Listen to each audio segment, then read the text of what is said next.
मातृभूमि की जंग। भारत और पाक युद्ध में अभी करीब 5 बजे के पहले जो है युद्ध विराम हो गया था, आपस में सहमति बन गई थी डीजीएमओ के माध्यम से।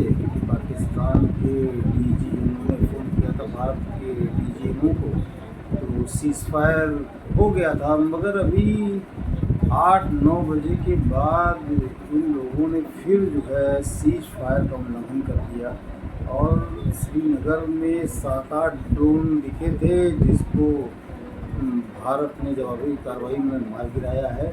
और अभी 50-60 ड्रोन और दिखाई पड़े, जिनको फिर भारत ने मार गिराया है। अखनूर हो गया, नौशेरा हो गया, ज़बरदस्त फायरिंग कर रहे हैं। अरे इनकी आदत में शुमार है कि ये जो कहते हैं वो करते नहीं हैं। धोखा इनके जो है खून में बसा रचा है। और आपने देखा होगा कि जो वहाँ की आर्मी है वो वहाँ के पाकिस्तानी आतंकवादी जो रहते हैं उन लोगों के अंदर कैसा सामंजस्य बिठा रखा है ये बताने की ज़रूरत नहीं है। अभी जो 2-4 आतंकवादी मारे गए तो किस तरीके से उनके जनाजे में सब लोग शामिल हुए हैं, तो इसी से देश को समझ लेना चाहिए कि ये गद्दारी से बाज नहीं है। चाहे जितना इनके साथ अब अच्छा कर लीजिए, ये जब मौका पाएंगे तब आपको डस लेंगे। और अभी शहनवाज जी बोल रहे थे जो प्रधानमंत्री हैं कि पाकिस्तान के की जो है अब हमारे पास कोई रास्ता नहीं बचा था, इसलिए हमने सरेंडर कर दिया है दुश्मन के आगे, दुश्मन हमसे शक्तिशाली है। शब्द उन्होंने लगाया दुश्मन का, काफ़ी तो पहले कहते थे दुश्मन का भी शब्द लगाया, इन्होंने नहीं कभी विराम कर दिया। कोई बात नहीं, कोई एहसान नहीं किया है। आप नहीं लड़ पा रहे हैं, आप जानते हैं कि आपको बहुत ज़्यादा नुकसान होने जा रहा है, इसलिए आप विराम नई तकनीक अपना रहे हैं। और देश जानता है कि आप गद्दारी से पीछे हटने वाले नहीं, क्योंकि आपके अंदर वो जो कीड़ा, रोमानी कीड़ा है, वो इतना अंदर तक घुस गया है कि उसको कभी जो है मारा नहीं जा सकता।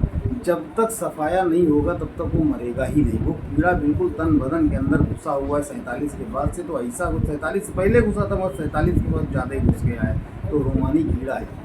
और उस कीड़े का जब तक अंत नहीं होगा तब तक कुछ होने वाला नहीं, क्योंकि आप अपनी आदत से बाज आएंगे नहीं। आप लगातार जो है वही पुरानी हरकतें कि पहले जो है नहीं साहब कुछ नहीं करेंगे, उसके बाद पीछे से अटैक कर देना। यही हाल आपने इससे पहले भी युद्धों में किया है, आज उसी नीति को आपने फिर अपनाया।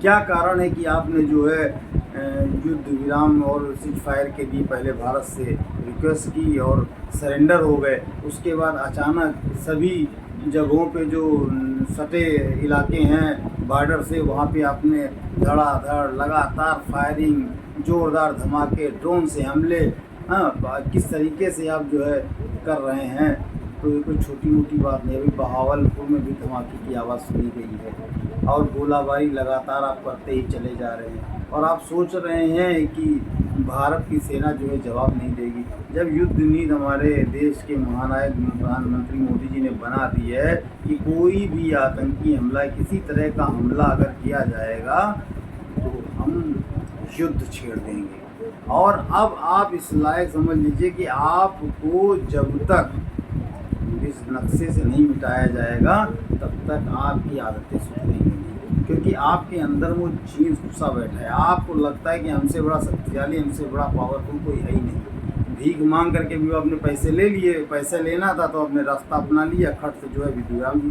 के लिए डीजीएमओ से बात कर ली। अब देखा कि जब मामला बन नहीं पा रहा, कुछ गड़बड़ा रहा है, तो फिर आपने प्रोग्राम जारी कर दिया।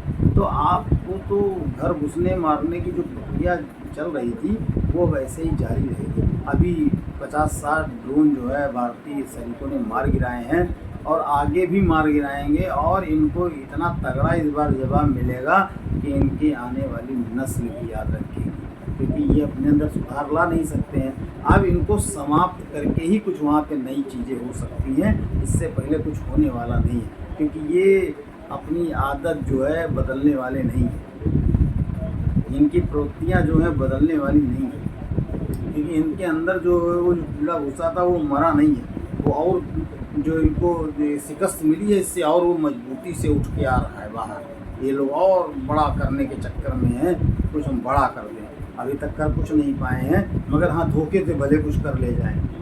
कहीं दिल्ली में मिसाइल का निशाना साध देते हैं तो रास्ते में मार गिराई जाती है। 400 फतेह टू थी, 400 किलोमीटर उसकी रेंज थी, उसको दिल्ली के लिए तैनात कर दिया था। रास्ते में हमारा S-400 ने मार गिराया। हमारे वहाँ तकनीक भी उत्तम है। और ये जो है नया भारत है, ये पहले 70 साल वाला भारत नहीं है जहाँ सेना को पैसा नहीं मिलता था, सेना कोई काम नहीं कर सकती थी। आज मोदी युग में सेना को इतना मजबूत और सशक्त बना दिया गया है कि आपको घर के अंदर नहीं, पाताल में ढूंढ के मार के आएंगे और बचोगे तब भी नहीं। अगर दिमाग में अब भी कोई कीड़ा रेंग रहा है तो ये मान के चलो, तुम पूरे चक्कर में, ब्रह्मांड के चक्कर लगा करके और कहीं छूट जाओगे तब भी भारतीय सैनिक तुमको ढूंढ के मारेंगे, ये बिल्कुल जान लो।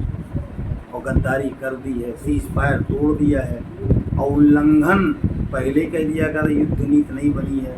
ये नवनिर्मित भारत है, छेड़ोगे तो छोड़ेगा नहीं। घर में घुस मारने की प्रक्रिया प्रारंभ हो चुकी है। बिल्कुल रोड पे आ जाओगे, सारे एयरबेस नष्ट हो चुके हैं, सारा तंत्र तुम्हारा नष्ट हो चुका, आर्थिक स्थिति तुम्हारी दयनीय हो चुकी थी। पहले कटोरा लेके भी मांग रहे थे, अब जो कुछ बचा था वो भी समाप्त हो जाएगा, रहेगा कुछ नहीं तुम्हारे पास। क्योंकि भगवा भारत में ही नहीं, भगवा अब हर जगह लहराने के लिए तैयार है।